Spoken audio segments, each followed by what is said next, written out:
सबसे बड़ा दुर्भाग्य है, आप काम कितना मर्जी करवा लो, कितना विकास कर लो, उसके नाम पर वोट नहीं मिलेगा सर। ठीक है, आपको इस बात को समझना पड़ेगा। भाजपा पूछ लेता ना, आपने काम के नाम पर वोट दिया? नहीं, ऐसा कुछ नहीं। काम के नाम पर दिया कि समाजवादी पार्टी पसंद है? सिर्फ समाजवादी पार्टी मुझे पसंद है, काम तो फिलहाल मोदी जी काम नहीं करती रही है, वोट नहीं मिलता। कुछ मोदी जी ने काम किया?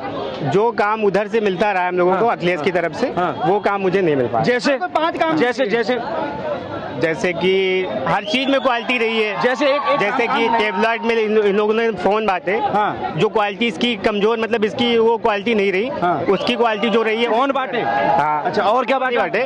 फोन इन्होंने बांटे। नहीं, इनको पता है फोन वो कह रहे हैं भाजपा ने बांटे। हाँ। तो समाजवादी पार्टी ने काम नहीं किया? अखिलेश ने वो दिया, क्या बोलते हैं, लैपटॉप दिया। हाँ। अच्छा, वो मोबाइल से लैपटॉप आ गया इसलिए आपने उनको वोट दिया? नहीं, कुछ ऐसा नहीं। राशन मिला आप लोगों को? जी बिल्कुल मिल रहा है। आवास मिला? जी मिला। आयुष्मान कार्ड है? हाँ है। तो फिर वोट नहीं दिया? सर एक सेकंड, सब दे दो, पर वोट ये इसलिए नहीं देंगे क्योंकि एक इनको देखना है कि हमें वोट देना किसको है। आप ये हैरानी की बात है कि इनको आवास मिला, सुरक्षा मिला। आज उत्तर प्रदेश में यही भाई खड़े हैं, आप इनसे पूछ लीजिए कि उत्तर प्रदेश की कानून व्यवस्था कैसी है। अखिलेश यादव के टाइम पे दंगे होते थे, लुटेरे वहाँ पर घूमते थे, भ्रष्टाचारी घूमते थे, दंगाई घूमते थे, वहाँ के बड़े बड़े क्या नाम है, अतीक अहमद जैसे लोग दंगे फैला रहे थे, विकास दुबे जैसे लोग ये काम कर रहे थे, उन लोगों को योगी आदित्यनाथ ने खत्म किया, आपके परिवार को सुरक्षित किया। अगर किसी के परिवार को सुरक्षा दे और वो अगर व्यक्ति वोट ना दे तो ये सर इससे बड़ा दोगलापन हो ही नहीं सकता कि इससे बड़ा कोई भ्रष्टाचार, इससे बड़ा कोई दोगलापन इसलिए नहीं हो सकता क्योंकि ये देखते हैं कि सरिया कौन लागू करने वाला है, कौन बचाने वाला है।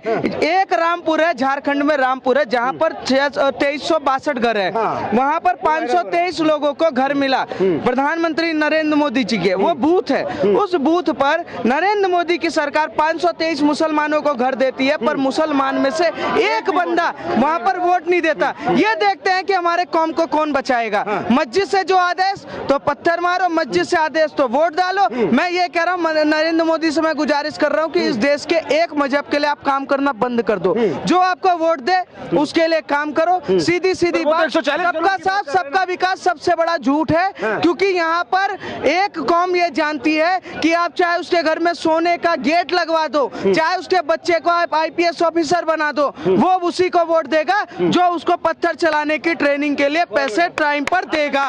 इसके अलावा कोई नहीं है। नरेंद्र मोदी कहते हैं कि एक हाथ में कुरान एक हाथ में कंप्यूटर, पर अखिलेश यादव कह देते हैं कि एक हाथ में कुरान एक हाथ में पत्थर, तो ये कहते नहीं वो सही है, हम उसको वोट देंगे क्योंकि उसने हमें पत्थर चलाने की ट्रेनिंग दी। नरेंद्र मोदी अनपढ़ है, नरेंद्र मोदी सरकार नहीं चला सकता, नरेंद्र मोदी तो पागल है। विकास करके क्या फायदा? सड़कें बना दे, हॉस्पिटल बना दे, इलाज भी कराएंगे, घर में राशन भी खाएंगे और लेटरिन में उसी के जाके हागेंगे, और वोट के टाइम पे साइकिल का बटन दबा के कहेंगे जी हमें पत्थर की ट्रेनिंग तो अखिलेश यादव ने मदरसे में दिलवाई, तो हम तो उसको वोट देंगे ना। तो वो मजहब के हिसाब से वोट देने का जो काम ये लोग कर रहे हैं, ये देश के लिए बहुत बड़ा खतरनाक है और खतरा है। आने वाले समय में हिंदुओं को सोचना पड़ेगा कि आप कब तक राजपूत और ब्राह्मण, वैश्य, SC ST OBC आरक्षण और इसमें बटोगे।